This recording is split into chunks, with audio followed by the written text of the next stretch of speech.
Salam alaikum. Bon, la première partie de la leçon de Nebromo. Alors ici, pour grand 1, on a cardinal d'un ensemble fini.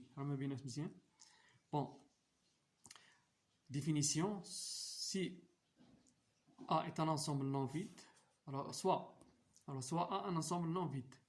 Alors si A est fini, alors le nombre d'éléments de A est dit cardinal de A. Alors on le note cardinal de A. Alors exemple, soit l'ensemble des éléments x, y, z, alpha, bêta. Alors le nombre des éléments de E est 5. Alors on écrit cardinal de E égale 5. Alors cardinal, c'est le nombre des éléments d'un ensemble fini.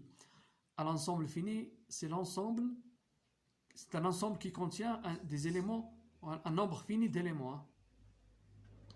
Deuxième exemple, F, l'ensemble des entiers naturels n qui sont compris entre 90 et 143.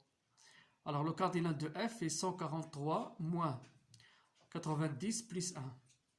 Alors la propriété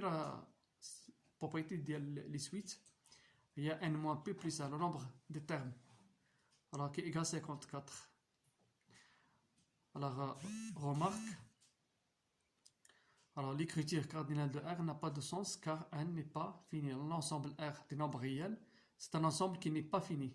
Donc on ne peut pas écrire cardinal de l'ensemble R car ce n'est pas fini. Alors deuxième remarque, pour tout ensemble fini E, alors le cardinal de E appartient à l'ensemble N. C'est un élément ou bien c'est un entier naturel.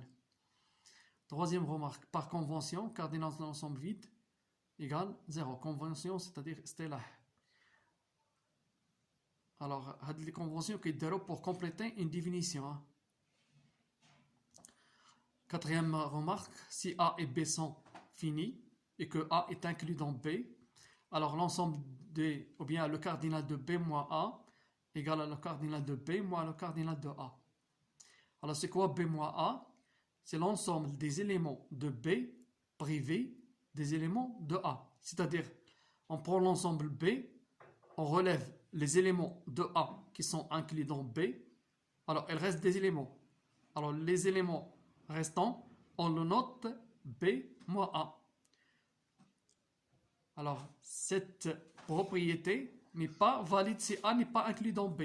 Alors voici un contre-exemple. Alors on a A contient les éléments 1, 3, 5 et B contient les éléments moins 2, 3. Alors B moins A, ce sont les éléments de B privés de A. Alors, on constate que 3 appartient à A et appartient à B.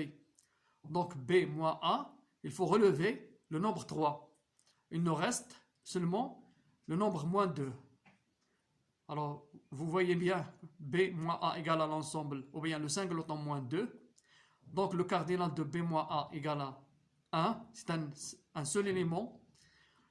Alors, si on applique la propriété précédente, alors cardinal de B moins cardinal de A égale à 2, alors 2, le nombre d'éléments de B, moins 3, le nombre d'éléments de A, alors qui est égal à moins 1. Donc, ce n'est pas logique. Le cardinal, c'est un élément, ou bien c'est un entier naturel.